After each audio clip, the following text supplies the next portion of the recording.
ဂျပန်အာရှဂိမ်းမှာဘောက်ချာတွေကိုရှင်းရမယ်။လာမယ့်အောက်တိုဘာလအတွင်းမှာဂျပန်နိုင်ငံကနေကျင်းပသွားမယ်2026အာရှအားကစားပြိုင်ပွဲရဲ့အမြင့်သမီးဘောလုံးပြိုင်ပွဲအုပ်စုပွဲစဉ်တွေစီးရီးကတော့ထွက်ပေါ်လာခဲ့ပြီဖြစ်ပါတယ်။2026အာရှအားကစားပြိုင်ပွဲအမြင့်သမီးဘောလုံးပြိုင်ပွဲရဲ့အုပ်စုပွဲစဉ်စီးရီးအရာ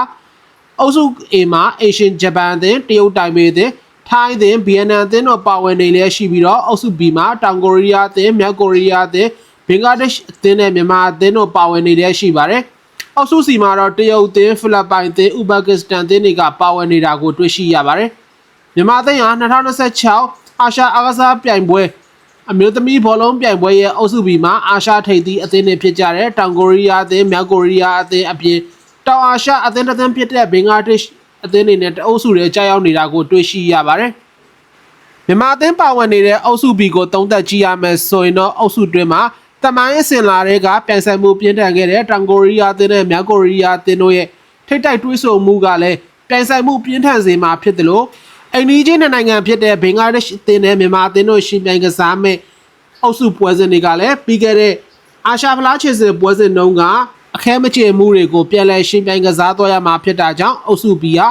2026အာရှအားကစားပြိုင်ပွဲမှာဘောင်ချဆုပ်ရမယ့်အုပ်စုတစ်ခုကတော့သတ်မှတ်သွားရမှာဖြစ်ပါတယ်။ဂျပန်နိုင်ငံမှာအေရှန်ပြည်လက်ခံကျင်းပသွားမယ့်အာရှအားကစားပြိုင်ပွဲအမျိုးသမီးဘောလုံးပြိုင်ပွဲဟာပြိုင်ပွဲကျင်းပရေးပုံစံနေအရာအုပ်စု3အုပ်စုစီကအမှတ်များသောရရှိတဲ့အုပ်စုပထမ3သင်းအုပ်စုဒုတိယ3သင်းနဲ့အကောက်ဆုံးအုပ်စုတတိယ2သင်းတွေကအုပ်စုဆင့်ကိုကျော်လွန်ပြီးတော့ကွာတာဖိုင်နယ်ပွဲစဉ်တွေကိုရှင်ပြိုင်ကစားသွားရဖို့စီစဉ်ထားတယ်လို့သိရှိရတာကြောင့်အသင်းတိုင်းအားလုံးလိုကအုပ်စုဆင့်ကနေတက်လန်းဖို့မျှော်လင့်ချက်ကိုစီရှိတဲ့အတွက်အာရှအားကစားပြိုင်ပွဲရဲ့အုပ်စုပွဲစဉ်တွေကပြိုင်ဆိုင်မှုတွေပြင်းထန်လာတာကိုတွေ့မြင်ရအောင်မှာဖြစ်ပါတယ်။တောင်ကိုရီးယားအသင်းမြောက်ကိုရီးယားအသင်းဘင်္ဂလားဒေ့ရှ်အသင်းတွေလိုခက်ခဲတဲ့အသင်းတွေနဲ့ရင်ဆိုင်သွားရမယ့်မြန်မာအသင်းဟာအုပ်စုဆင့်ကနေတက်လှမ်းနိုင်ဖို့ကတော့ခက်ခဲတယ်လို့သတ်မှတ်သွားရမှာဖြစ်ပေမဲ့လည်းရတဲ့ရထိုက်တဲ့ရမှတ်တွေကိုရရှိအောင်စွမ်းဆောင်နိုင်ခဲ့မယ်ဆိုရင်တော့